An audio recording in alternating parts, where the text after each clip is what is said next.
Good morning, everyone. I am taking on the assignments of semiconductor.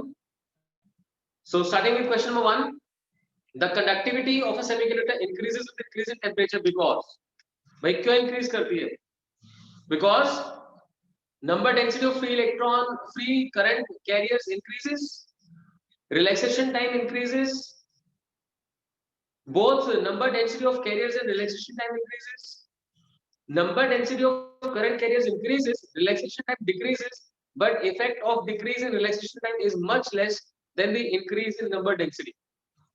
हाँ जी, तो बिल्कुल सारी चीजें प्रॉपर्ली कवर अप कर रहे हैं. हम जानते हैं कि टेम्परेचर बढ़ता है तो क्या होता है, टेम्परेचर बढ़ने से नंबर डेंसिटी ऑफ, है ना, चार्ज कैरियर्स इंक्रीज कर जाती है. कंडक्शन बैंड में इलेक्ट्रॉन्स और वैलेंस बैंड में होल्स. अब ये रिलैक्सेशन टाइम क्या बोला है यार? रिलैक्सेशन टाइम का करंट में क्या रोल है? I is equal to NEA BD.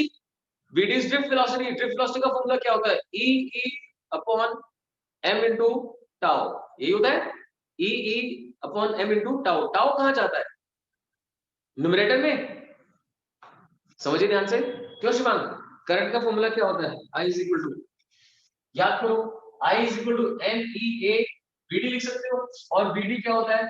E by m into tau. ये अच्छे से याद होना चाहिए पहले. अब देखो खुद से क्लियर होता है कि करंट में नंबर डेंसिटी भी न्यूमरेटर में और टाउ भी न्यूमरेटर में है.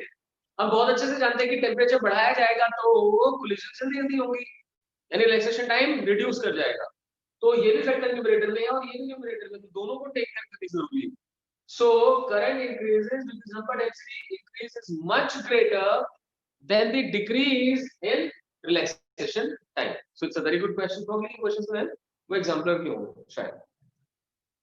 सेकंड वन, जो फिगर शो की हुई है in figure, V0 is the potential barrier across a PN junction when no battery is connected across the junction. ठीक है, यानी ये सेकंड लेवल को शो कर रहा है. ठीक है ना, सेकंड लेवल को शो कर रहा है इसमें. फिर कहता है 1 and 3 both correspond to forward bias of the junction. भाई सीधी बात है यार, फॉरवर्ड बायस बढ़ाओगे तो जो पोटेंशियल बैरियर है वो कंपैरेटिवली क्या होना चाहिए? हाँ, रिड्यूस हो जाना चाहिए. हाँ, फॉरवर्ड में ना. हाँ, अगर अभी बताओ फॉरवर्ड बायस करोगे तो करंट आसानी से फ्लो करेगा या नहीं? यस और नो? जो पूछ रहा हूं उसका आंसर दो ना. अगर आप फॉरवर्ड बायस करते हैं तो मेजॉरिटी करंट फ्लो इजी होता है या डिफिकल्ट होता है? हाँ शिवांग, अब मैं चाहता हूँ कि आप मेरी तरफ देख के फटाफट आंसर करें. ठीक है, कुछ भी नीचे वो कोई नहीं रखती. बोले फॉरवर्ड बायस का मतलब क्या होता है? P to the positive and N to negative. तो इधर देखता है भाई, इधर मुझे बस इधर चाहिए, कंट्रीब्यूशन चाहिए प्रॉपर कि अगर फॉरवर्ड बायस करोगे तो बताओ डिप्लीशन विड्थ इंक्रीज करेगी कि डिक्रीज करेगी, करंट फ्लो इजी होगा कि डिफिकल्ट होगा?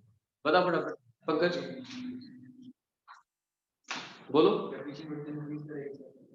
हाँ जी, आप क्या कहते हैं?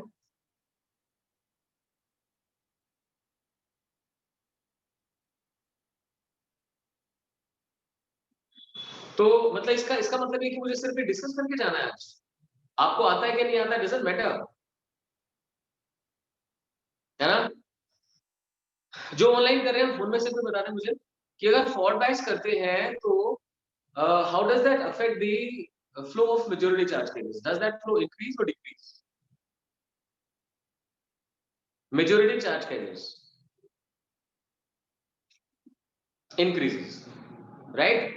फॉरवर्ड बायस का मतलब P to positive N to negative, जिससे कि बैरियर हाइट रिड्यूस हो जाती है, जिससे जंक्शन फील्ड रिड्यूस हो जाती है और आसानी से मेजॉरिटी चार्ज कैरियर्स जंक्शन को क्रॉस कर पाते हैं, यानी करंट फ्लो बढ़ जाता है. क्लियर हुआ? और डिप्लेशन विड्थ रिड्यूस हो जाती है, ना के बराबर हो जाती है, रेजिस्टेंस ऑफर्ड नेग्लिजिबल हो जाता है. सो ये कहता है फर्स्ट पार्ट में 1 and 3 both correspond to forward bias, तो वही सकता 3 corresponds to forward and 1 corresponds to reverse. ये सही है. बैरियर हाइट रिड्यूस करती है फॉरवर्ड बायस में और इंक्रीज करती है ना, डिक्रीज करती है फॉरवर्ड बायस में और इंक्रीज करती है रिवर्स बायस में. अगर आप में से कोई भी ऐसा जिसने ये लेक्चर्स नहीं किए तो भाई आज से कंप्लीट करो यार. मतलब अब वो स्टेज नहीं है कि मुझे आपको कह के आगे बढ़ाना हो, तो आपकी तरफ से साथ टेस्ट रखो, ये करो वो करो.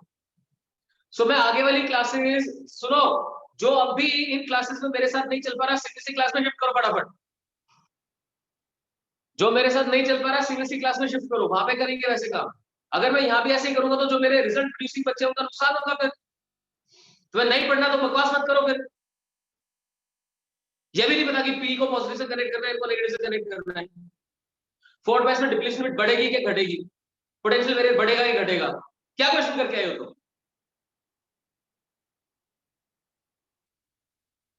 Third question, in figure assuming the diodes to be ideal. अब सीधी बात है, देखिए जो डायोड बनाए गए हैं ऊपर -10 वोल्ट लिखा गया है और यहाँ पे अर्थिंग की गई यानी 0 वोल्ट। जो भी जिसका भी P इधर कनेक्टेड होगा, N इधर कनेक्टेड होगा, तो N is higher than P, so that will be reverse bias. और जिस केस में यहाँ पे N कनेक्टेड होगा, यहाँ पे P कनेक्टेड होगा, that will B forward bias. तो रिवर्स बायस फॉरवर्ड बायस यहाँ से क्लियर हो जाता है। तो इसमें दो डायोड्स बना रखे हैं, D1 D2।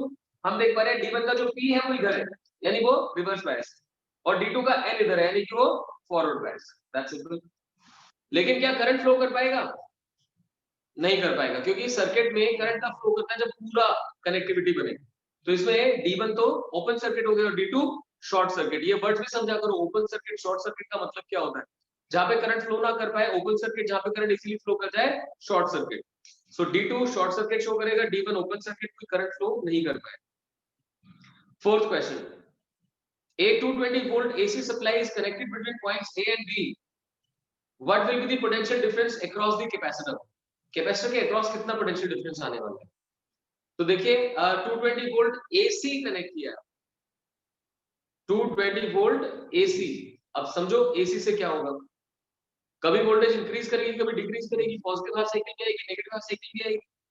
तो भाई जो पॉजिटिव हाफ साइकिल आएगी उसमें तो डायोड कनेक्ट कर जाएगा, लेकिन जो नेगेटिव हाफ साइकिल आएगी उसमें डायोड कनेक्ट नहीं करेगा। So what will be potential difference across the capacitor?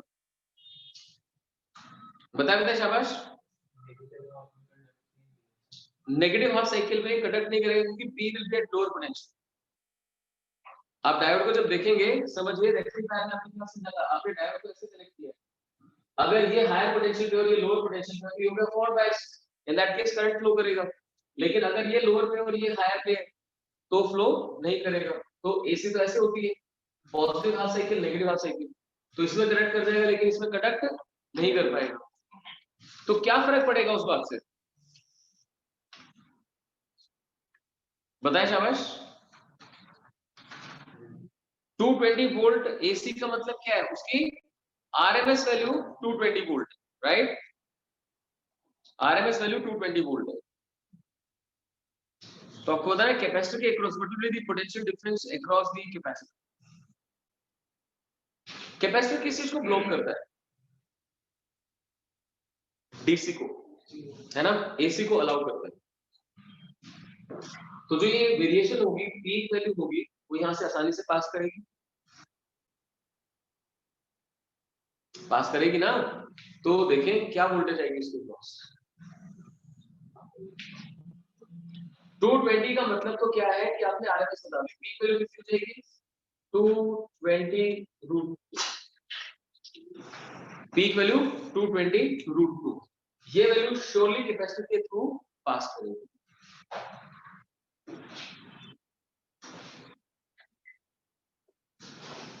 अब क्या मैं कांस्टेंट वोल्टेज की बात कर सकते हैं? मैं आपको क्लियर करूं कि जो इस डायोड से पहले मिल रहा है वो इनपुट ऐसे देखिए, positive and negative.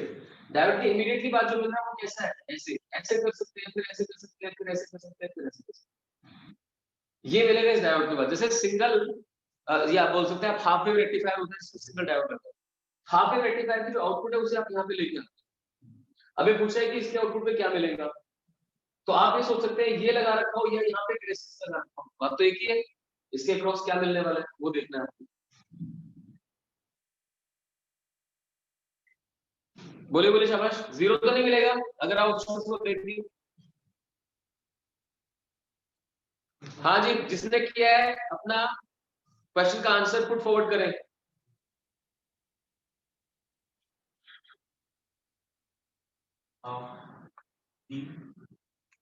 Okay Anusha आप क्या कहते हो? चलो मैं पहले बी का आंसर दूंगी, आप देखो ध्यान से। जो आप हाफ कर रहे हो किस चीज को कर रहे हो, ये यहां से लेके यहां तक का जो पार्ट होता है उसे आप बोल सकते हैं 220 रूट 2। This is 220 root 2। ये होती है एम्पलीट्यूड। अब आप ये बात करें यहां से जाने में क्या एम्पलीट्यूड चेंज होगी?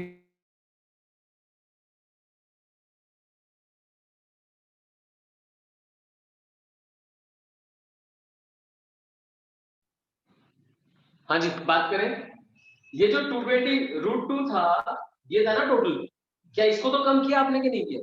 नहीं किया। ये तो यहाँ से एवरेज पास करके आ गया 220 √2। अब ये यहाँ से पास करेगा, समझ रहे हैं?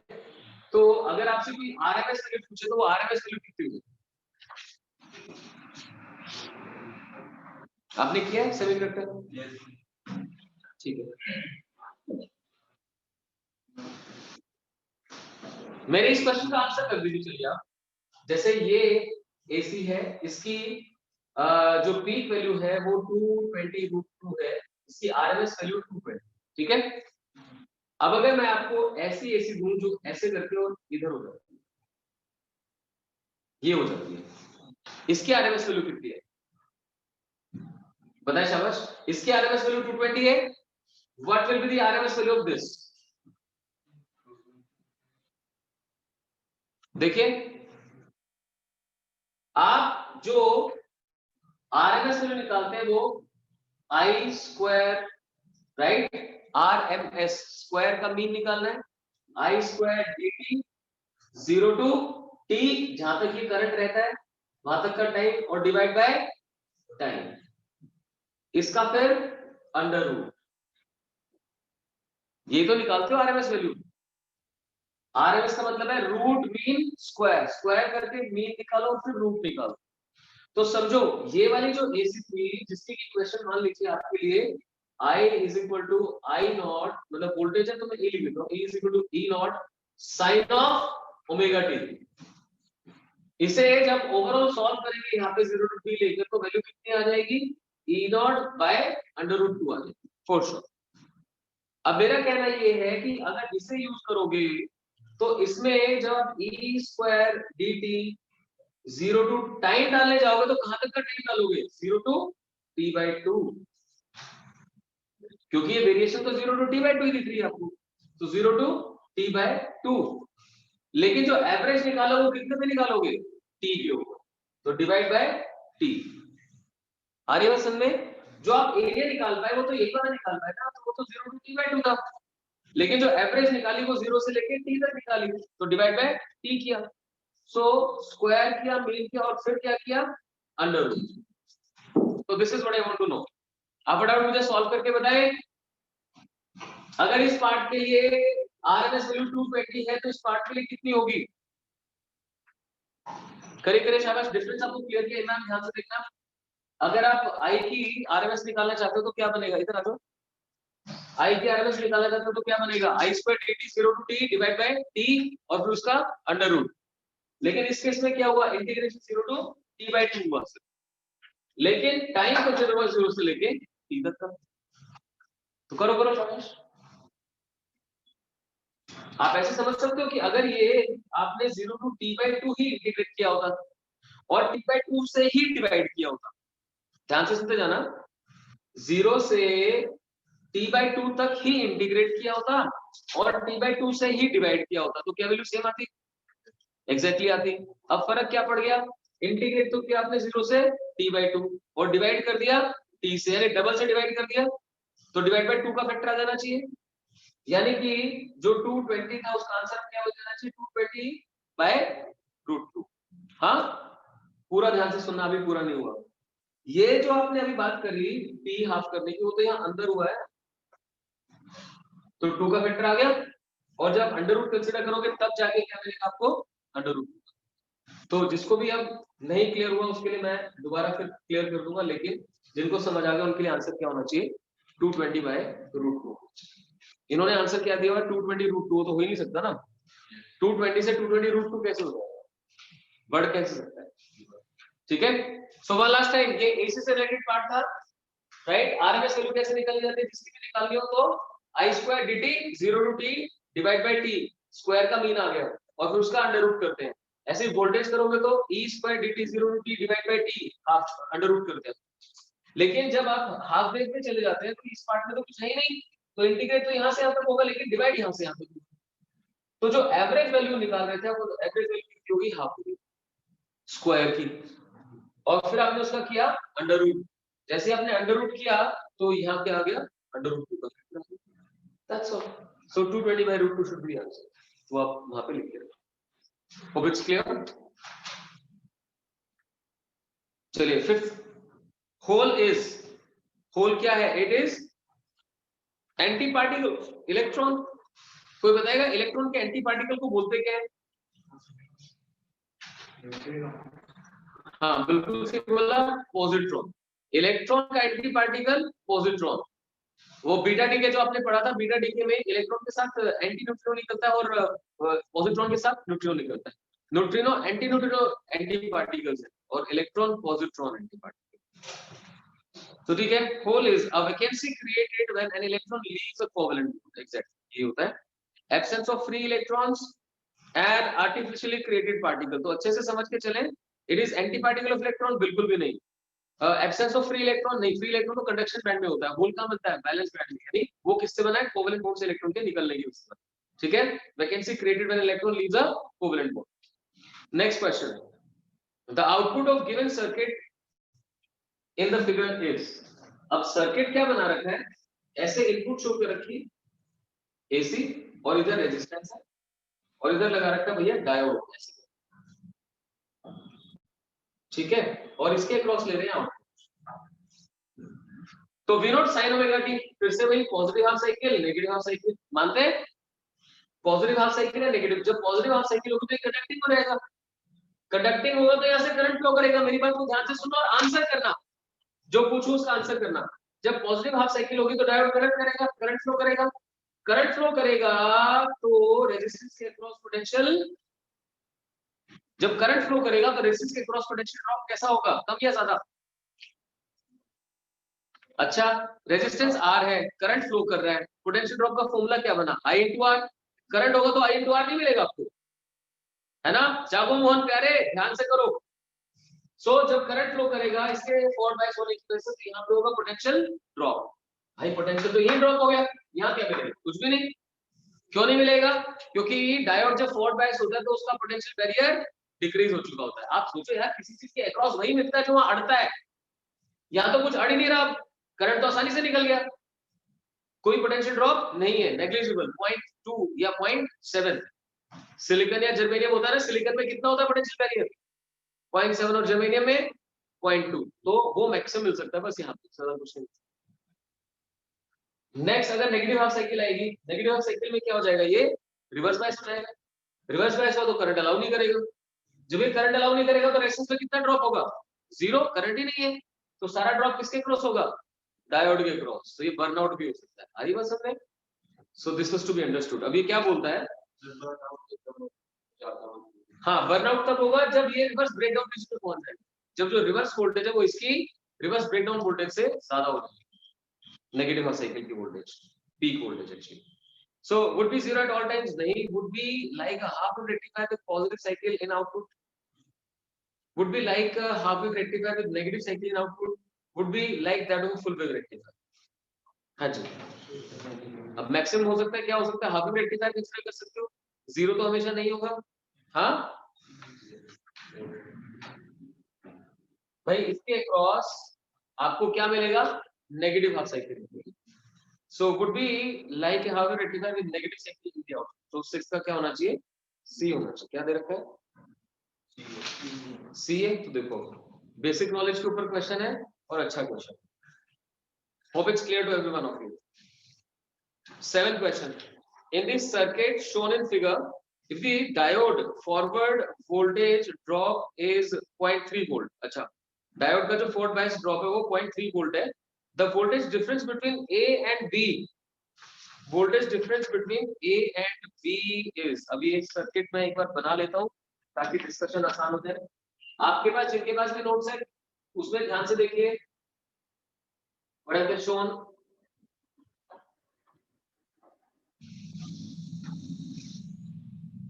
केयरफुली देखिए।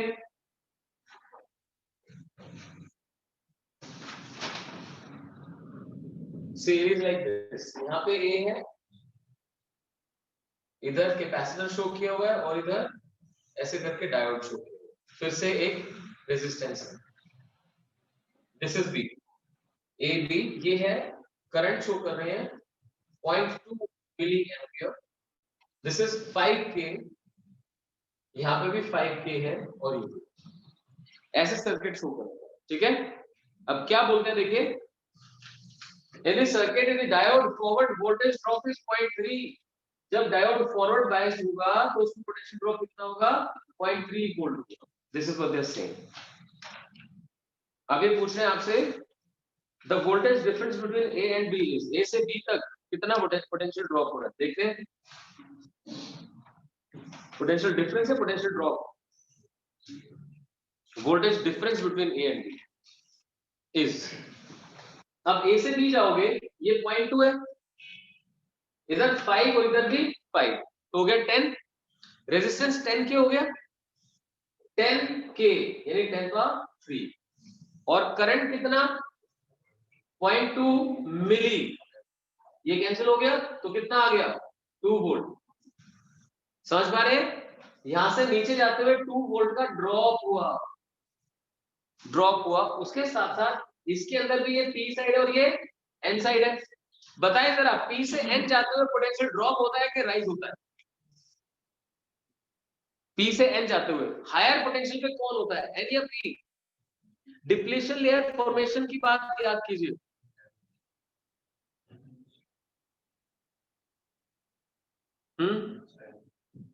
N is at higher potential. हम क्या बोलते हैं एक्चुअली सुनिए, जब आप बाहर से कोई वोल्टेज लगाते हैं, ध्यान से समझना, अगर आपने सपोज कीजिए ऐसे करके यहाँ पे 5 वोल्ट लगा दिया, ठीक है, उसके क्रॉस कोई रेजिस्टेंस है और फिर आपने लगा रखा है क्या, तो डायोड के क्रॉस ड्रॉप कितना होना है 0.3 वोल्ट सपोज करें ऐसे, तो 5 में से 0.3 का ड्रॉप यहाँ पे आ रही बात समझ आपको, तो फॉरवर्ड बायस में जो ड्रॉप होना है वो कितना होना है 0.3 का, तो इसे ड्रॉप काउंट कर सकते हैं, this is a drop of 0.3 क्योंकि अंदर जो बैटरी है उसको ओपोज कर रही है, सो 0.3 का ड्रॉप ये हो गया और 2 वोल्ट का ड्रॉप ये हो गया, तो टोटल ड्रॉप कितना हो गया 2.3 का ड्रॉप हो गया, ठीक है। अब ये क्या कहते हैं 7th का B, hope it is done. तो फिर ध्यान से देखें, आपको बिल्कुल पता है कि N is at higher potential, P is at lower potential, लेकिन आप एक छोटी सी बात याद करके चलें कि फॉरवर्ड बायस में जो आप पोटेंशियल बैरियर बोलते हैं वही डायोड के क्रॉस का पोटेंशियल ड्रॉप होता है, एक्सटर्नल बैटरी को वर्क करना पड़ता है इसमें से करंट फ्लो करवाने के लिए, दैट इज, ठीक है।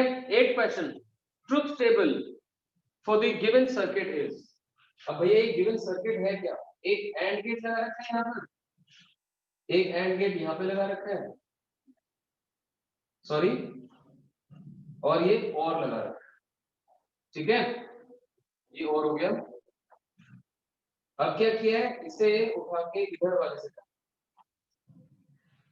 और यहाँ पे क्या हुआ है नॉट गेट, ये सीधा और यहाँ से लगा दिया not, this is it, so this is A, this is B, देखिए ध्यान से क्या होने वाला है, ए यहाँ पे पहुंचा ए एज इट इज, इधर गया ए बार, यहाँ क्या पहुंच गया ए बार, अच्छा इधर से ये बी है और ये भी बी है, फिर आगे जब यहाँ पहुंचे तो आगे इनका क्या हुआ और हुआ, so you have to tell कि इस ए और बी के बेस पे ये ई क्या बनेगा, तो आपके पास इसमें ना 2 तरीके होते हैं, एक तो आपने इसका लॉजिक पूरा सॉल्व कर लेते हैं, या फिर आप क्या करते हैं, देखो ऐसे चलते हैं, यहाँ पे ए है तो आपने ए लिखा बी लिखा और फिर एक और क्या यूज हो रहा है ए बार, ठीक है, ये आप अलग अलग बना लो, this is 1, this is 2 and this is 3, पहले 1 के लिए A B and y1, a0 b b0 a0 b 1 1 0 1, यही चलेगा, इसके अकॉर्डिंग इसके आउटपुट क्या होगी, कौन सा गेट है एंड गेट, एंड गेट में तो आउटपुट हाई तभी होती है तो दोनों हाई होती है, बन गया एंड, ऐसे ही y2 के लिए सोचो, अब y2 में क्या आ रहा है a बार और b आ रहा है, यानी इसकी इनपुट पे a बार और b आ रहा है, a 0 था तो a बार 1, b तो 0 है, ये 0 तो ये 1, ये 1 है, ये 0 ये 0 और ये 0 ये 1, ऐसे बनेगा, उसके अकॉर्डिंग इसकी जो आउटपुट है वो y2 है। y2 क्या बन रही है, ये भी एंड गेट है, तो भैया जब दोनों 1 होंगे तभी 1 मिलेगा, अदरवाइज तो क्या मिलेगा, 0 मिलेगा। अब ये जो आपने y1 और y2 बनाए जो इसमें C और D लिखे हुए हैं, इन दोनों का यहाँ पे और करना है। और कैसे होता है, ऐड करके होता है। यानी बेसिकली आपको y1 और y2 उठा के मैं लिख देता हूँ 0 1 0 0, इन दोनों को क्या करना है, और that will give you the final output, y लिख दीजिए e, ऐड करके मिलता है 0। तो जहां दोनों 0 होंगे सिर्फ वहीं पे 0 मिलेगा, बाकी सब पे क्या मिलेगा 1। तो अच्छा देखो यहाँ भी 0 और यहाँ भी 0, इन दोनों पे क्या मिल गया 1। क्लियर हुआ? तो आप देख सकते हैं इससे क्या आउटपुट मिल गया आपको, सी आंसर आ रहा है, बस दैट्स इट। तो इस तरह से आप आराम से बैठ के देख सकते हैं। अगर एक बार आउटपुट को हाँ वो भी कर देता हूँ, वो भी कर देता हूँ। एक तरीका ये, सबको वो नहीं लगता इसी, एक तरीका ये है ठीक है, जिसमें आपने इसके आउटपुट अलग निकाले, इसके अलग निकाले, फिर दोनों को लेके और कर। अब एक तरीका क्या हो सकता है, यहाँ पे a इंटू बी है और यहाँ पे और करना है ना plus a bar into B, बस इतने से हो जाता है solve. This is the output, इधर a इंटू बी, इधर a बार इंटू बी, और दोनों का क्या किया, एडिशन किया। अब इसमें देखिए कुछ कॉमन जा रहा है क्या, b जा रहा है कॉमन, तो क्या लिख सकते हैं a plus a bar dot b, ये लिख सकते हैं। अच्छा a प्लस a बार कितना हो जाएगा, बोलो तभी तो कर पाओगे। अब नहीं नहीं नहीं, क्यों लगा, a प्लस a बार कितना होगा 0 1 1। सोचो ध्यान से, कोशिश करो आप a प्लस a बार लिखो या b प्लस b बार लिखो, वो हमेशा 1 आना है। कैसे आ जाएगा, अगर आपने a को 0 लिखा तो a बार 1 हो गया, a को 1 लिखा तो a बार 0 हो गया, तो दोनों में से एक तो 1 बना रहेगा ना, दोनों में से एक तो 1 बना रहेगा, 1 में कुछ भी ऐड करोगे तो क्या मिलेगा 1 मिलेगा, हाई ही मिलेगा ना। सो a प्लस a बार या b प्लस b बार हमेशा 1 होता है। सो ये बन गया भाई 1 1 बना, तो भाई सीधा सीधा b आंसर आ गया। अब देखो क्या b आंसर है 0 1 0 1, so that is the actual solution. जो आपको एग्जाम में करना है वो क्या सॉल्यूशन है, a into B, a bar into b का एडिशन, b कॉमन निकाला, ये तो 1 बन गया, तो b।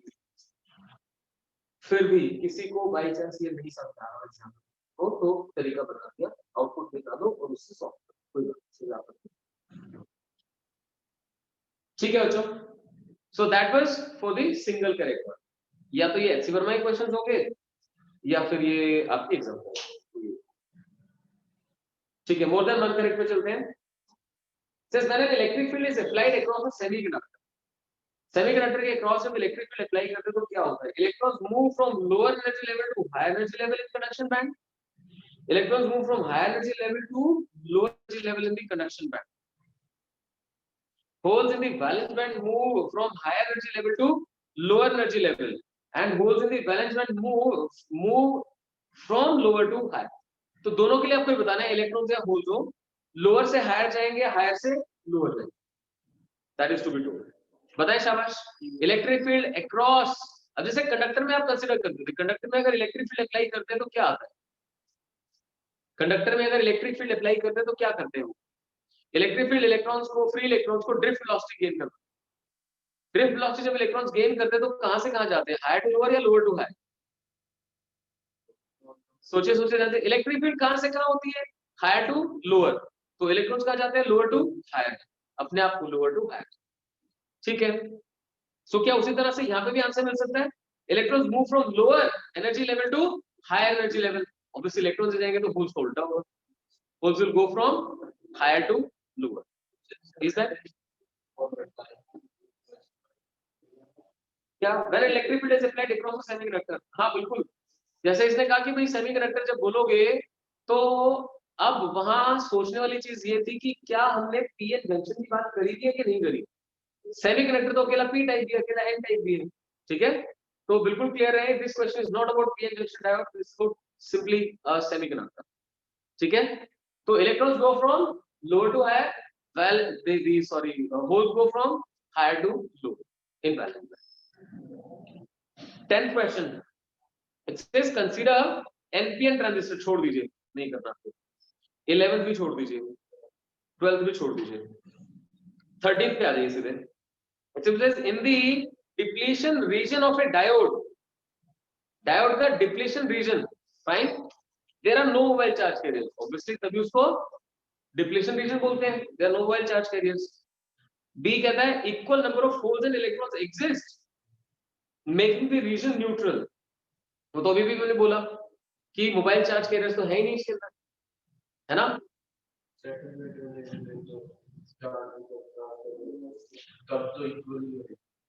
डिप्लीशन रीजन बन चुका है, इन द डिप्लीशन रीजन, जब डिप्लीशन रीजन बन चुका है वहां पे क्या होगा, there are no mobile charge carrier, सही है।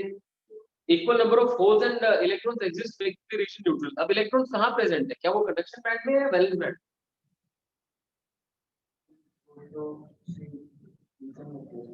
सॉरी, तभी तो बनेगा जब वो एक साथ जब होल्स की जगह पे इलेक्ट्रॉन्स, बट जब होल्स को इलेक्ट्रॉन्स ने फिल कर दिया तब आप कहते ही नहीं कि होल्स प्रेजेंट है। होल्स की प्रेजेंस तो तभी बोली जाती है जब इलेक्ट्रॉन्स वैलेंस बैंड से कहां चले जाते हैं, कंडक्शन बैंड, होल्स क्रिएटेड। जब इलेक्ट्रॉन्स ने आके होल्स को वापस फिल कर दिया, भर ही दिया, तो होल्स कहां बचे? बच्चे एन साइड पी साइड की बात नहीं कर रहे हैं, मेकिंग द रीजन न्यूट्रल। कौन से रीजन की बात कर रहे हैं, डिप्लीशन रीजन, हम सिर्फ डिप्लीशन रीजन की बात कर रहे हैं। डिप्लीशन रीजन हैज बिकम, अपने फर्स्ट लाइन क्या बोली, there are no mobile charges. अगर आप इलेक्ट्रॉन्स रखेंगे तो क्या बन जाएंगे, mobile charges.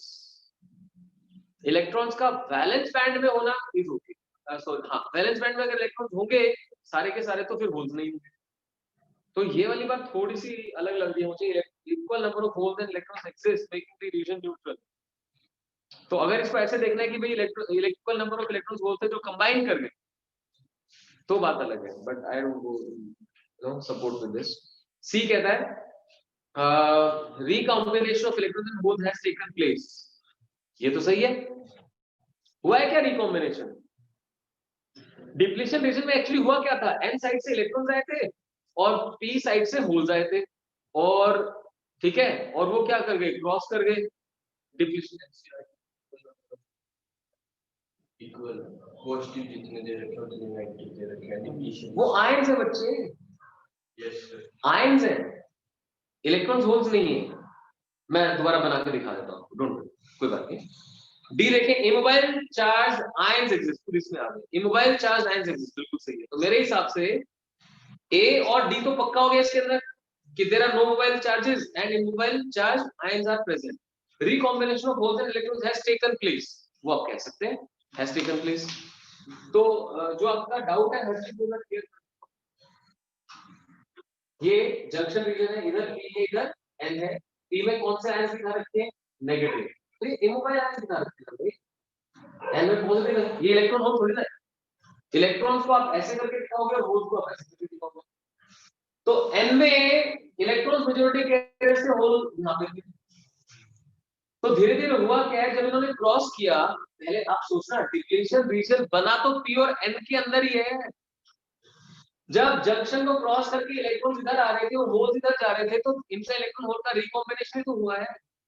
Electron hole recombination हो जाने की वजह से यहाँ पर इलेक्ट्रॉन्स भी खत्म हो रहे हैं और होल्स भी खत्म हो रहे हैं, और क्या बच रहा है, space charge, that is immobile ions बच रहे हैं।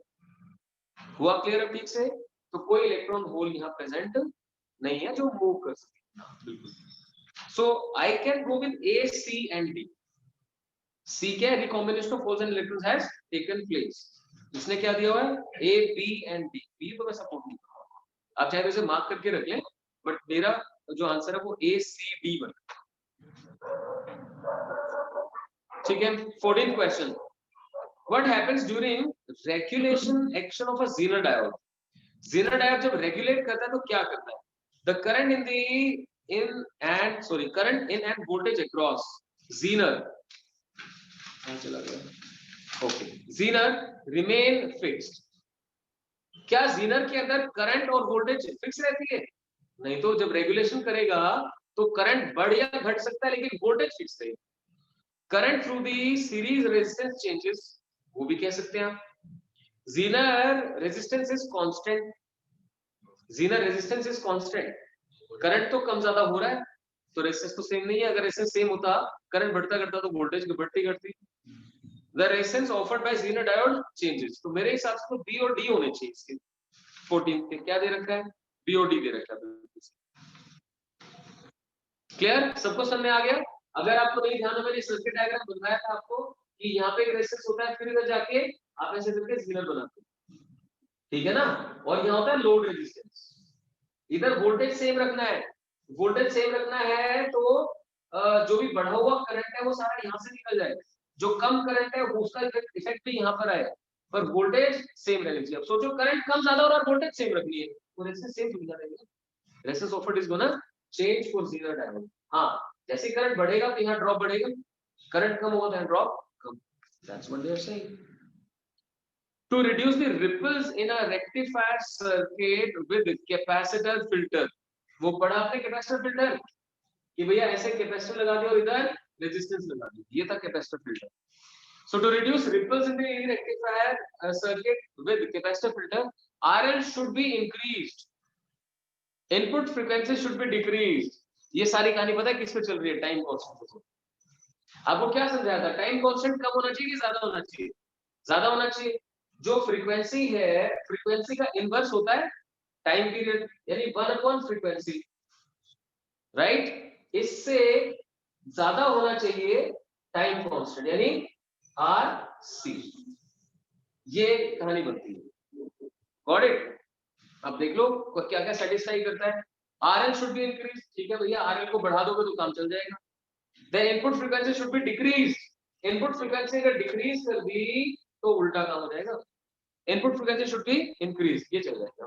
Capacitor with high capacitance should be used, तो मेरे हिसाब से सिर्फ बी नहीं आएगा, ए सी और डी आने चाहिए। 15 बिल्कुल सही, ए सी एंड डी। समझ रहे हो? तो इस लेवल के क्वेश्चंस आएंगे एग्जाम में, ये मान के चलना।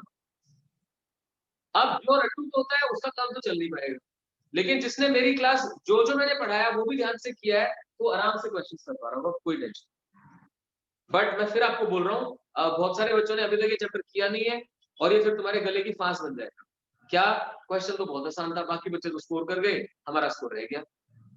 तो 3 क्वेश्चन खराब हुए। और जयराम जी, अभी लास्ट ईयर एक स्टूडेंट था केशव, उसने इस साल ड्रॉप कर रखा था और उसका स्कोर आता था कोई 620-30 के आसपास। अभी उसका स्कोर रह गया 595। तो कल मैं उससे बात कर रहा था, कभी क्या हुआ, क्या करेगा, कैसे करेगा? 595 क्यों रह गया? 5 क्वेश्चन गिनवाए उसने, 2 केमिस्ट्री के, 2 फिजिक्स के और 1 बायो, जिनके आंसर्स उसने सही कर रखे थे, लेकिन मार्क नहीं करके आया कि कहीं नेगेटिव ना हो। मतलब कॉन्फिडेंस नहीं था, कहीं ना कहीं कॉन्सेप्चुअल रहेगी। जो उसने आंसर सोच रखे थे, घर आके चेक किए वही आंसर। अब वो 5 क्वेश्चन ठीक होते तो हो गई थी बल्ले बल्ले, सरकारी कॉलेज मिल गया था। साथ में बायो के 3 क्वेश्चन गलत करके आया। अब मतलब मेडिकल में एडमिशन लेना है तो बायो के क्वेश्चन गलत करना तो गुनाह ही है। 360 में से 360 का टारगेट रख के 330 प्लस मार्क्स लेना कंपलसरी। तो समझो इस बात को। अब उसका कहना ये था कि सर आखिरी में जब लॉकडाउन वाला पार्ट हुआ तो मैंने तैयारी थोड़ी सी कम कर दी, तो कम कर देती तो नुकसान तो आप खुद ही उठा रहे। तो अभी मैं बता रहा हूँ, जिन लोगों ने अभी भी एक चांस और ले रखा है, या जो फर्स्ट टाइम भी ये सोच के ट्राई कर रहे हैं कि नहीं यार एडमिशन इसी बार लेना है, अगर आप किसी भी दिन ढिलाई बरतते हैं तो ध्यान से सुनना, तुम्हारे पेरेंट्स तुम्हारी वजह से भूखे नहीं मरेंगे, लेकिन अगर तुम समय पे काम सही कर लोगे तो उनकी भी बल्ले बल्ले हो। 4 लोगों के बीच में खड़े होके छाती चौड़ी करके कहेंगे हाँ जी मेरा बच्चा ये कर रहा है, नहीं तो उनको लोगों से कटना पड़ेगा, ये मान। कुछ तो रिस्पॉन्सिबिलिटी उठाओ यार, इतने निकम्मे क्यों बन रहे हो? कहीं तो रिस्पॉन्सिबिलिटी उठाओगे, हैं? 16th question, the breakdown in a reverse bias PN junction diode is more likely to occur due to। Breakdown क्यों होगा? 2 तरह का ब्रेकडाउन समझाया गया था आपको, जीनर एंड एवलांच। अगर हैवी डोपिंग है तो जीनर होगा, लाइट डोपिंग है तो एवलांच होगा। हैवी डोपिंग वाले के अंदर क्या होगा, इलेक्ट्रिक फील्ड बहुत स्ट्रांग हो जाती है, डिप्लेशन रेट छोटी हो जाती है, राइट, जिससे कि आसानी से वो इलेक्ट्रॉन को पुल आउट कर देता है। लेकिन जब इलेक्ट्रिक फील्ड वीक है और डिप्लेशन रीजन बड़ा है, तो जो इलेक्ट्रॉन एक्सेलरेट हुए हैं वो दूसरे इलेक्ट्रॉन्स को बाहर निकाल, देखते हैं। Large velocity of minority charge carriers if the doping concentration is small, सही लग रहा है? हाँ, large velocity of minority charge carriers if the doping concentration is small, and large velocity of minority charge carriers if doping concentration is large. Strong electric field in the depletion region if doping concentration is small, strong electric field in depletion region if the doping concentration is large. So अभी हमने जो discuss किया itself उसमें answer है, तो क्या होना चाहिए, A and D होना चाहिए, तो A and D बिल्कुल सही। पर इसमें ना बस मेरा 13th क्वेश्चन में जो इनका ABD आया, मेरा आंसर ACD है उसके अंदर, I'll check करो, ठीक है। तो बहुत ही बढ़िया अच्छे क्वेश्चंस थे जिनमें कोई बकवास नहीं थी, है ना, जो रिक्वायर्ड है सटीक उसके ऊपर बेस्ड क्वेश्चंस थे। हाँ, बस इसमें गेट्स के क्वेश्चंस थे। चलो नेक्स्ट पार्ट जो आपको दिया था, ये तो अच्छी बड़ी असाइनमेंट है, ये जो असाइनमेंट है ये एनसीईआरटी एट फिंगर टिप्स की, तो obviously you are supposed to do this properly. देखते हैं first question. It says a pure silicon crystal has 5 × 10⁻22 atoms. Number of atoms is 5 × 10⁻22 pure silicon per meter cube. It is doped by 1 ppm, यानी 10⁻6 से 1 × 10⁻6 से dope कर दिया। Concentration of pentavalent, pentavalent था तो क्या लिख लेंगे, होल इलेक्ट्रॉन्स। अब देखो कोई जवाब नहीं आगे से, पेंटावेलेंट से क्या आएंगे, majority charge carriers, electrons. Pentavalent P type बनाता है कि एन टाइप बनाता है, एन टाइप बनाता है, तो एन टाइप में मेजॉरिटी चार्ज कैरियर्स कौन होते हैं, इलेक्ट्रॉन्स, ठीक है। तो इसमें इलेक्ट्रॉन्स लिख लेंगे कितने, 5 × 10 पावर, तो भाई 5 × 10⁻22 तो एटम्स है, उसमें 1 ppm डाला तुमने, जितने आप इंप्योरिटी एटम्स डालोगे उसी के हिसाब से, तो आपको उसी के हिसाब से ये क्या बन गया, ये बन गया कितने इंप्योरिटी एटम्स डले, 1 in ppm निकला है। तो 5 × 10⁻22 में कितने हो गए, 5 × 10⁻16, इतने इंप्योरिटी एटम्स डाले, इतने आर्सेनिक डाले, तो इतने इलेक्ट्रॉन्स बनेंगे, फ्री इलेक्ट्रॉन्स। तो ये बन गई फ्री इलेक्ट्रॉन की डेंसिटी, ठीक है। और Ni दे रखा है 1.5 × 10⁻16, ये Ni दे रखा है। इंट्रिंसिक कैरियर कंसंट्रेशन, चिराग क्या फॉर्मूला लगाओ इनके निकालने के लिए, NeNP = Ni², वैल्यू पुट करो, गेट्स द आंसर, ठीक है। तो सिंपल फॉर्मूला बेस्ड क्वेश्चन, ठीक है। सेकंड देखते हैं, the combination of NAND gates is shown in the figure, the equivalent circuit is, आप देख लें, हाँ देखते हैं, करेगा मैक्स भी करेगा, ये बनाया, ये बन गया NAND। आप ध्यान दोगे ना, इसके पीछे यहाँ पे 0 लगा रखी है और इधर लगा रखा है A, देख पा रहे हो, तो आपका दिमाग क्या कहता है, A आया और अंदर क्या गया, A बार कि नहीं, A आया और मोटा 0 लग गया तो क्या हो गया, A बार। ऐसे ही अब आ जाएगा आंसर, ऐसे ही B आया तो अंदर क्या गया, B बार, और भाई यहां से फिर से NAND लगा दिया। याद करो कल ही आपने सर्किट्स किए हैं, NAND अगर बनाया उसमें 3 के कॉम्बिनेशन A बार B बार वगैरह करके सॉल्व किया तो क्या बना, और यहीं पे ये नॉर होता तो एंड हो जाता, that's it, hope it is clear, ठीक है। ट्रांजिस्टर के छोड़ रहा हूं अभी क्वेश्चंस, थर्ड भी छोड़ दिया, फोर्थ भी छोड़ दिया, फर्स्ट का आंसर मैच नहीं हो रहा, कोई बात नहीं, हमारा जो आंसर है वही Ni² = NeNP आंसर है, वो गलती से 6 डाल रखा होगा, गलती से 6 डाल रखा होगा, 19 और 16 देना चाह रहा हूँ, ठीक है। चलिए थर्ड फोर्थ फिफ्थ गए, सिक्स्थ भी गया, seventh. Boolean algebra is essentially based upon, Boolean algebra किसके ऊपर बेस्ड है, लॉजिक के ऊपर बेस्ड है, हाँ। Boolean algebra तो यार 0101 के ऊपर बेस्ड है, तो Boolean algebra में ट्रूथ टेबल चलती है पर वो लॉजिक को भी सपोर्ट करती है। अब कई बार ये ऐसे क्वेश्चंस परेशान कर, जैसे अर्चना ने जो बताया, अर्चना है जिसके 650 मार्क्स आए हैं, उसका कहना था कि सर कुछ ना बहुत ही आसान क्वेश्चंस गलत, वो आसान में कई बार ऐसे ऐसे क्वेश्चन होते हैं कि क्या करना है। Boolean algebra is essentially based upon number, truth, अब ट्रूथ का कुछ समझ ही नहीं आ रहा क्या लिखा हुआ है, लॉजिक और सिंबल। तो बुलियन अलजेब्रा में 0 और 1 पे चलता है सब कुछ, तो ट्रूथ फॉल्स भी सोच सकते हैं और लॉजिक भी सोच सकते हैं। 0 + 0 क्या होता है, 0 + 1 क्या होता है, तो we can go with logic. क्या दे रखा है इन्होंने इनका आंसर देखो, 7 का सी दे रखा है। तो अब जिसने लॉजिक लिख दिया ठीक है, जो ट्रुथ पे जा रहा था वो गड़बड़ हो गई। तो इसीलिए ना ज्यादा प्रैक्टिस करना, क्वेश्चंस की प्रैक्टिस करना इसलिए जरूरी होता है कि कई बार वो आसान क्वेश्चन आपने गो थ्रू कर रखा हो तो आपको याद है।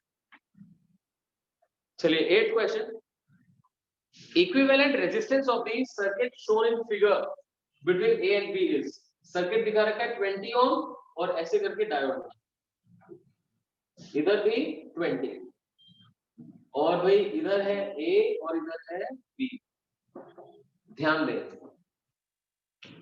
अब इक्विवेलेंट बनाने के लिए बोल तो दिया, अच्छे से बता रखा है B is less than B B, B A is less than Bibi.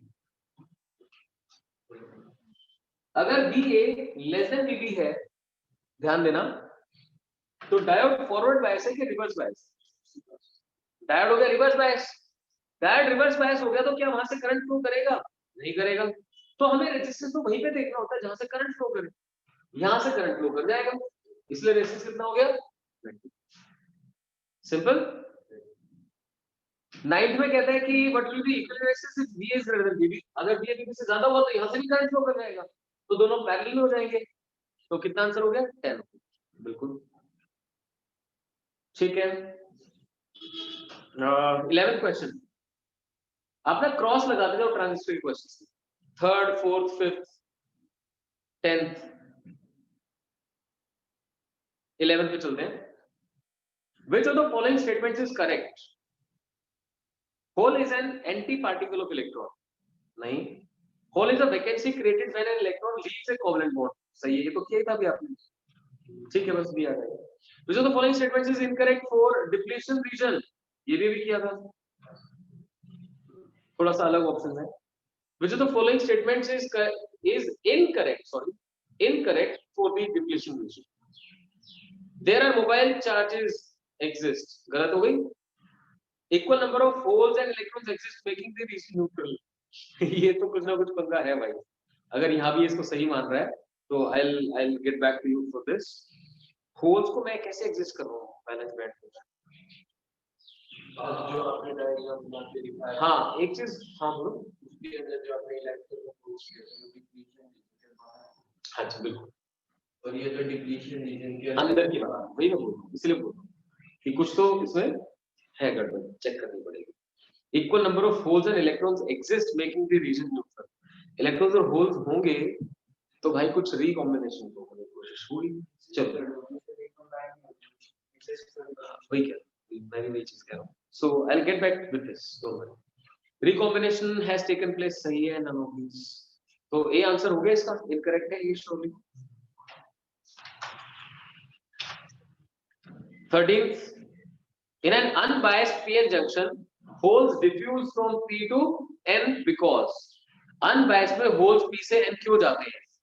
Free electrons in N region attract them. They move across the junction by potential difference. Hole concentration P is more than that in N. और साथ में लिख दिया all of these. तो major जो हमने, अगर आपको याद हो, कौन सा करंट बोलते हैं मेजॉरिटी चार्ज कैरियर वाले करंट को? Diffusion current. डिफ्यूजन किस कारण से होता है? कॉन्सेंट्रेशन डिफरेंस है। तो बेस्ट पॉसिबल ऑप्शन बन रही है सी। देखें 13th का दे रखा है भाई सी, हाँ बिल्कुल। तो आपको क्लैरिटी रहनी चाहिए कि ऐसा नहीं है कि इलेक्ट्रॉन्स ने अट्रैक्ट कर लिया ना, वहां भी न्यूट्रल है, वहां भी न्यूट्रल है। आपको पता होना चाहिए पी रीजन और एन रीजन न्यूट्रल होते हैं। पी में होल ज्यादा होते हैं, और होल ज्यादा होते हैं तो साथ में नेगेटिव आयन भी तो होते हैं, और एन में इलेक्ट्रॉन ज्यादा होते हैं तो वहां पे पॉजिटिव आयन भी तो होते हैं।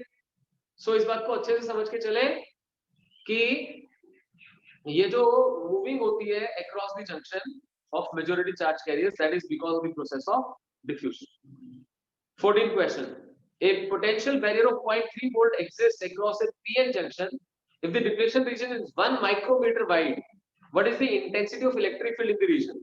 भाई ठीक है, इलेक्ट्रिक फील्ड का फॉर्मूला क्या होता है? E is equal to V by D, right. Junction electric field कैसे निकलेगी? V by D, V कितना दे रखा है 0.3 और D कितना है 1 माइक्रोमीटर, तो 0.3 upon 10 power minus 6, 0.3 into 10 power 6, 3 into 10 power 5। Question हो गया, ठीक है। अब जीरो में क्या बोल रहा है? A Zener diode is specified as having a breakdown voltage of 9.1 volt.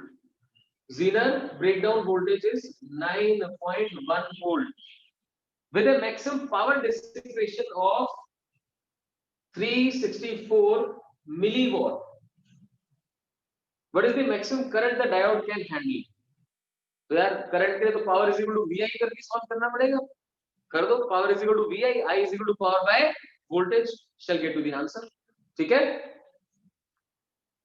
Next देखें 16th, the dominant mechanism for motion of charge carriers in forward and reverse bias silicon PN junction are, भाई forward के लिए diffusion होता है और reverse के लिए drift होता है। सो ये इसी के बेस पे आंसर आना चाहिए कि diffusion in forward and drift in reverse, तो बी आंसर होना चाहिए 16 का।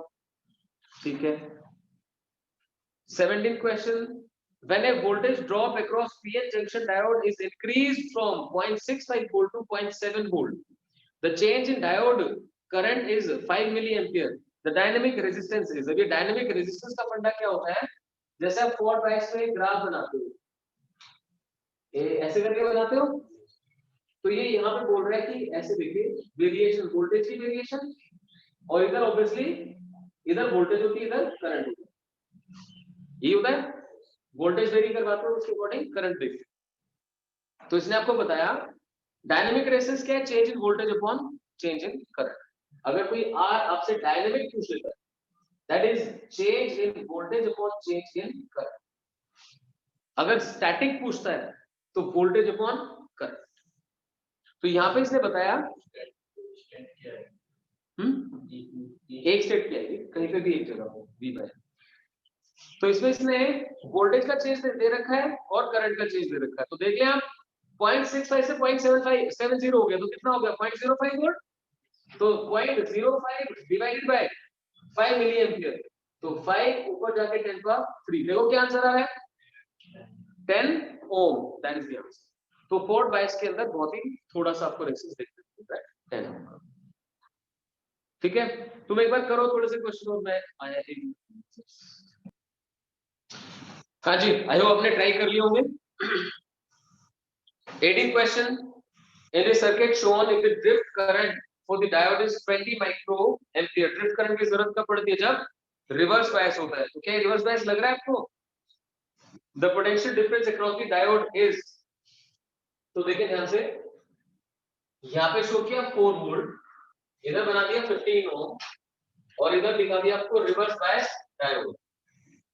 इसने बताया कि कितना करंट फ्लो करेगा 20 माइक्रो एम्पियर, इधर से आएगा 20 micro ampere.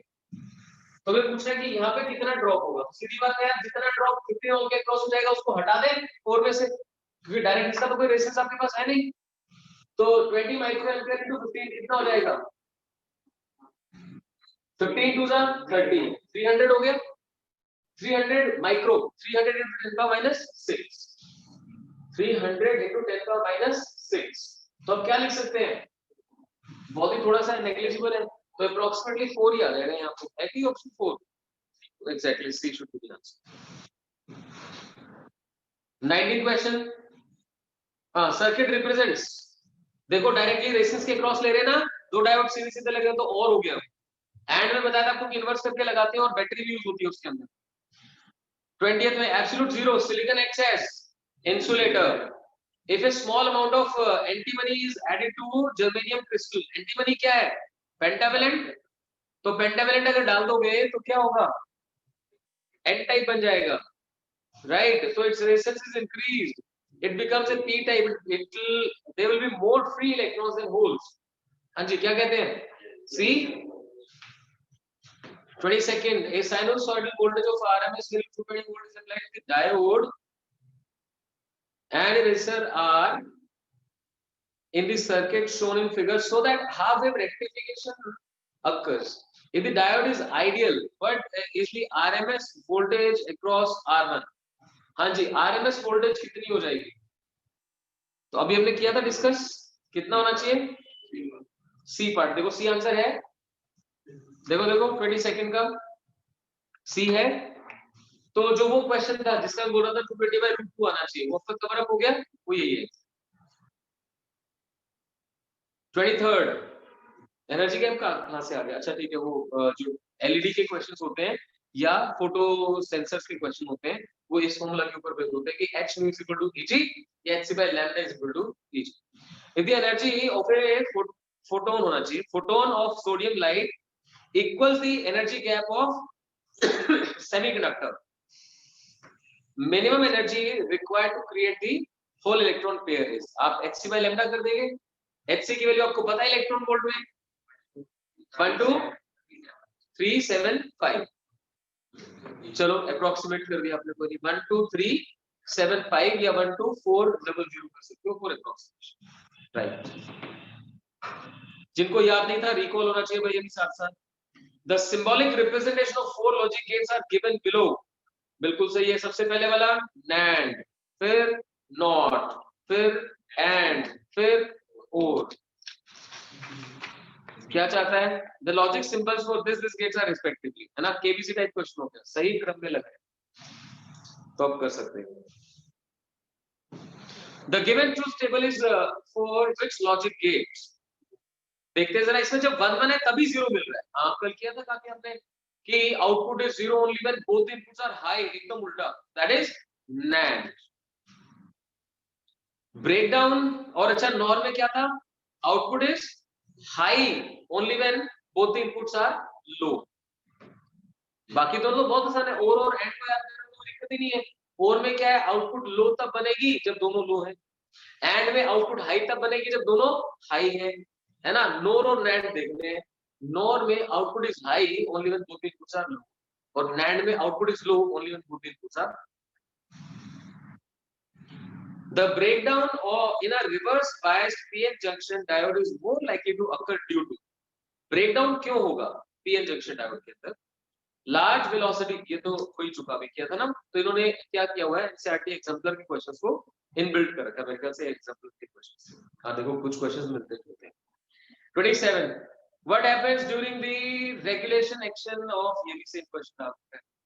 28 question, in an NPN circuit transistor, छोड़ देती।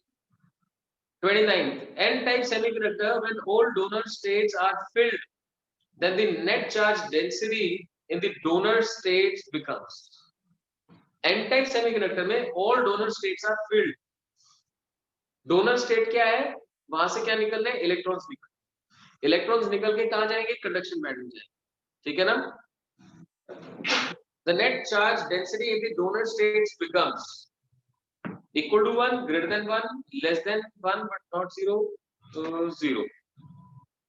n-type semiconductor, all donor states are filled, all donor states filled का मतलब तो होगा उसमें से इलेक्ट्रॉन निकलेंगे, यही होना चाहिए। net charge density in the donor states becomes, तो वहां चार्ज तो होना ही नहीं चाहिए फिर इन दैट केस, भाई डोनर में से इलेक्ट्रॉन निकलेंगे तभी तो कोई स्टेट फ्री होगी। तो क्या कहना चाहता है 29th में B is the answer, greater than 1। When all donor states are filled, net charge density in the donor states becomes, charge density, charge density। तो अच्छा, तो ये कहना चाहता है कि इलेक्ट्रॉन्स निकाल दे, क्योंकि डोनर में क्या होता है समझना ध्यान से, डोनर पेंटावैलेंट था, उससे इलेक्ट्रॉन निकल गया, इलेक्ट्रॉन निकल गया तो कैसा हो गया, पॉजिटिव। इस पे काम कर कि डोनर स्टेट्स में अब पॉजिटिव आयंस पड़े, इसलिए चार्ज डेंसिटी कैसी होगी, ग्रेटर देन 1 दिखाई। अब वही मैं कह रहा हूँ, I was reading the same way कि डोनर स्टेट्स फिल होने का मतलब क्या है, वो क्या इंटरप्रिटेशन करना है। दैट शुड बी कि जो पेंटावैलेंट इम्प्योरिटीज आपने डाली थी, उन पेंटावैलेंट इम्प्योरिटीज से आपने इलेक्ट्रॉन्स निकाले, that is to be understood. कोई नहीं, मैं इसको मार्क कर लेता हूँ, आई सी की ये किस रेफरेंस से बात कर रहा है। 29 question. 30th In a full wave junction diode rectifier, the input AC has RMS value of 20. Transformer used is step up transformer having primary secondary ratio 1:2. तो भाई ट्रांसफॉर्मर की सेकेंडरी में कितना पहुंच गया 40, और कौन सा रेक्टिफायर है फुल वेव है। ठीक है, अपना दिमाग लगाते जाना, सॉल्व करते जाना। ठीक है, प्राइमरी पे 20 था और सेकेंडरी पे हो गया 40, यानी आधा आधा हो गया 20-20। ठीक है, सेंटर टैप है। The DC voltage in the rectified output is,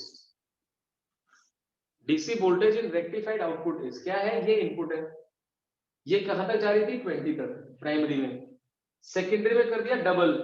लेकिन अगर आप फुल वेव में बात करो तो क्या होता है, सेंटर टैपिंग नहीं चलती है, तो अगर यहाँ पे 40 आया भी था तो ऊपर कितना आया 20 आया। अरे बात समझे, ऊपर कितना आया 20, तो इसके आउटपुट पे क्या मिल रहा होगा, ऐसे 20-20 मिल रहा होगा, और ये बन गया उसमें रिपीटेशन टाइम। पीक वैल्यू उतनी रही, रिपीटेशन टाइम कर दिया आधा। तो देख लो आपके हिसाब से क्या आंसर आना चाहिए। DC voltage in the rectified output is, DC का मतलब आप काउंट करो उसकी एवरेज वैल्यू, डीसी में एवरेज काउंट होती है ना, तो इसकी एवरेज वैल्यू निकालो कितनी आएगी, उसमें थोड़ी सी हेल्प कर सकता हूं मैं आपकी। याद करो जब आप एसी के अंदर हाफ साइकिल पे एवरेज निकालते थे तो कितनी आती थी, 2/π टाइम्स आई या ई। याद नहीं है तो मैं याद करो, पेपर दे रहे हो। सो अगर हम फुल वेव पे एवरेज निकालते थे तो 0 आती थी, क्योंकि जितना पॉजिटिव उतना नेगेटिव। फिर हाफ पे निकालते थे वो 2/π टाइम्स आई, उसमें टाइम भी आप हाफ का ही लेते थे। तो यही चीज तो अपने आप को रिपीट कर रही है बार बार, कर रही है कि नहीं कर रही है। तो क्या होना चाहिए 2/π times I naught maximum value का। तो देखो इसमें मैक्सिमम वैल्यू कितनी आ गई 20 आ गई, क्योंकि देखो ना एक डायोड के लिए तो 20 आएगी ना, एक डायोड के लिए 20 मैक्सिमम हो गई। और 2/π कितना होता है,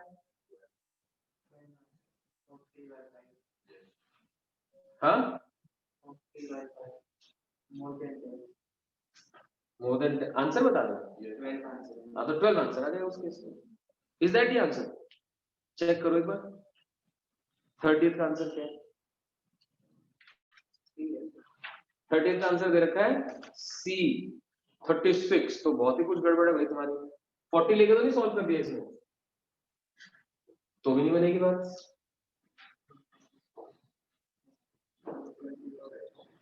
डीसी वोल्टेज देखने जाओगे तो आप इसी के अकॉर्डिंग देखोगे ना, इसकी डीसी वैल्यू का मतलब है इसकी एवरेज वैल्यू निकालनी है आपने, इसकी एवरेज वैल्यू निकालनी है। लेकिन ये यहां से यहां तक जा कितनी रही है, ये तो 20 जा रही है, क्योंकि 40 था ऊपर से लेके नीचे तक। आपने कर दिया सेंटर टैप, सेंटर टैप कर दिया तो कितना बन गया 20 बन गया। अगर ये 20 बन गया तो उसके हिसाब से आउटपुट में भी कितना जाएगा 20 जाएगा। आउटपुट में अगर 20 जाएगा, सॉरी टाइम होते हैं, हाँ वो तो कर लिया ना आपने। देखो आपने क्या समझा, जब फुल वेव में से हाफ वेव की एवरेज निकालते तो कितनी आती है 2/π टाइम्स आई नॉट आती है ना। यही चीज तो बार बार रिपीट होगी, कोई चीज तो नहीं हुआ। इसका मतलब एवरेज कितनी होनी चाहिए 2/π टाइम्स आई होनी चाहिए। तो मेरे हिसाब से तो भाई जो फुल वेव रेक्टिफायर होता है उसमें जो आउटपुट में डीसी कंटेंट रहता है वो 2/π टाइम्स आई रहता है, तो 2/π टाइम्स ई हो जाएगा यहाँ पे। अच्छा एक गड़बड़ तो चल रही है, एक तो हम ठीक कर लेते हैं।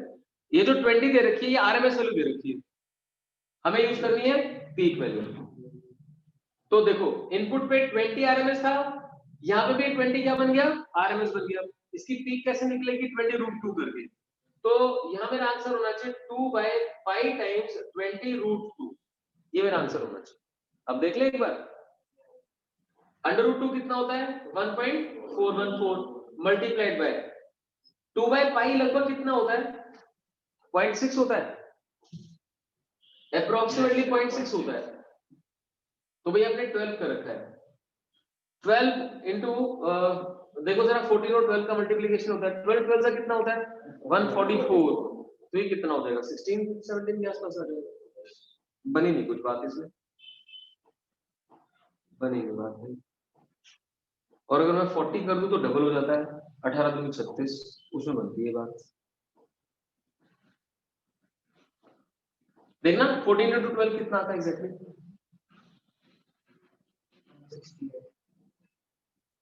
168, 17 के आसपास, 17 दूनी 34, वहां जाके तो 36 बनते हैं।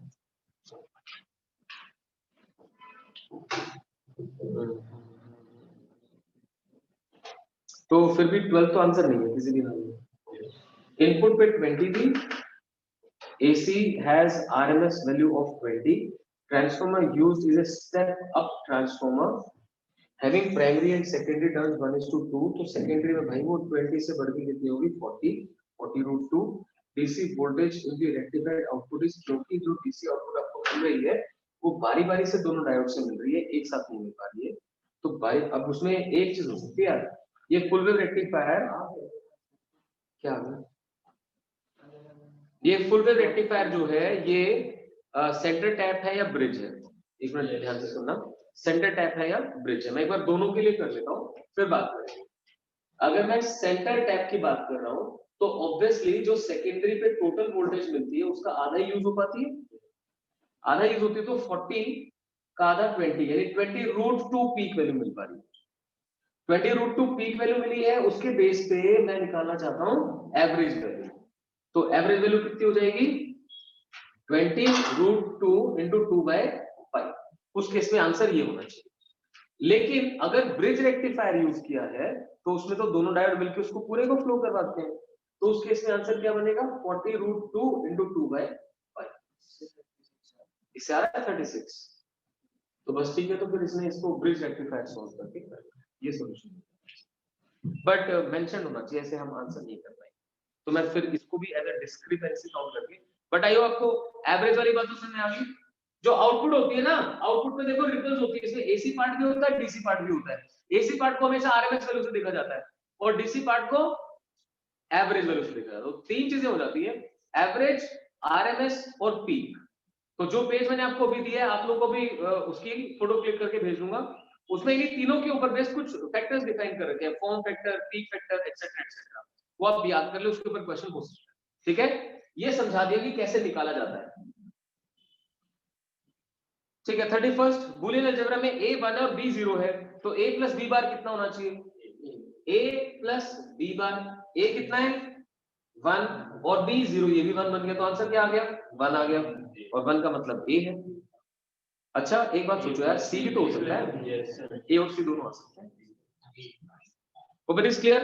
तो अब लग रहा है तुम इसके क्वेश्चंस कर पाओगे, तो कल तक का टाइम और दे रहा हूं, और जो यहाँ बैठे हैं मैं बता रहा हूं, मैं बुक से सुझाव दूंगा, मुझे कल तक सेमीकंडक्टर 100% चाहिए, एनसीईआरटी में से एक एक लाइन पढ़ देना, और ये असाइनमेंट मैंने आपको बता दी, ये एनसीईआरटी बेस्ड क्वेश्चन है सारे के सारे, आप देख पा रहे हो कि you are able to do these questions. सिर्फ एक मैथमेटिकल पार्ट रेक्टिफायर से रिलेटेड था, वो भी आपको समझा दिया क्या करना होता है। एसी जिसे नहीं आता उसके लिए प्रॉब्लम है, एसी के दो रिजल्ट्स आपको क्लियर होने चाहिए कि जहां आपने ये कंसीडर किया इसकी एवरेज वैल्यू 0 होती है, अगर आप यहां से लेके यहां तक की एवरेज निकालने जाते हैं तो कितनी बनती है 2/5 टाइम्स E या I बनती है, और अगर बाई चांस आपको ये डील करना पड़ जाए, ध्यान देना, ये इसकी एवरेज निकालनी पड़ जाए, तो आपने एक्चुअली तो इसी को यूज किया, बस टाइम ही तो डबल किया, यानी वैल्यू हाफ कर दो।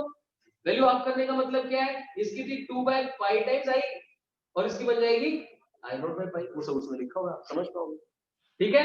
ये समझ में आता है तो फिर आप आराम से इन क्वेश्चंस को कर सकते हैं। क्या आरएमएस में था ना वो, तो ये एवरेज कर रहा हूं ना, ठीक है। ध्यान से करो, एसी के वो रिजल्ट यहाँ पे यूज होने वाले हैं, ठीक है। And I was looking forward to कि क्या इस क्लास का टाइम हमें चेंज करने की जरूरत है, बताएं शाबाश। स्कूल के टेस्ट खत्म हो गए, प्री बोर्ड आपके 10 तारीख के बाद शुरू होते होंगे जनवरी में, हाँ, तो या तो ऐसा करते हैं कि अभी जब तक प्री बोर्ड नहीं होते तब तक मैं ये टाइम कंटिन्यू कर लेता हूँ, जब तक प्री बोर्ड नहीं होते। जैसे कोई भी टाइम फाइनलाइज करते हैं, जैसे हम 11th में नहीं करते थे सैटरडे को प्रैक्टिस क्लास, वो तो अब करनी पड़ेगी, वो तो अब करनी पड़ेगी। सिर्फ इतना होता है कि थोड़ा सा ही होता है कि अब खुलने लगे हैं तो बाहर जाने लगे हैं, तो कई बार मेरा सैटरडे, एक इसके लिए मैं फिजियोथेरेपी के लिए चंडीगढ़ जाता हूँ, एक, हाँ ये इसने तो याद दिलवा दिया, मैं वैसे अपने मन की बात बता रहा हूँ, मैं क्या चाह रहा था कि ये ऑनलाइन फंडा खत्म करें अभी उन बच्चों के लिए जो एग्जाम के लिए सीरियस है, सीबीएसई वाले भी और कॉम्पिटिशन वाले, क्योंकि सिलेबस तो करवा दिया आपको, कोई टेंशन तो है नहीं अब उसकी। अब क्या चाहिए, यहाँ पे आओ, प्रैक्टिस करो, टेस्ट दो, प्रैक्टिस करो, टेस्ट दो, प्रैक्टिस करो, टेस्ट दो, ये चाहिए। तो मैं सबसे यही कहना चाहूंगा कि आप घर से बाहर निकल रहे हैं, कोई दिक्कत नहीं है, यहाँ आके आराम से बैठो। मुझे पता है इतना कहने के बाद भी यहाँ पे 12-15 से ज्यादा बच्चे नहीं आ रहे हैं, 20 आ जाएंगे मैक्सिमम। तो आपने देखा है क्लास का साइज, 20 बच्चे आराम से दूर दूर करके बैठ सकते हैं, 20 बेंच पड़े होंगे यहाँ, समझ रहे हो। तो मुझे वो बच्चे यहाँ चाहिए जिनके मन में अच्छी जगह एडमिशन लेने का है, ताकि कोई भी डाउट्स है आप फेस टू फेस उसे कवर अप करें प्लीज। ठीक है, थैंक यू।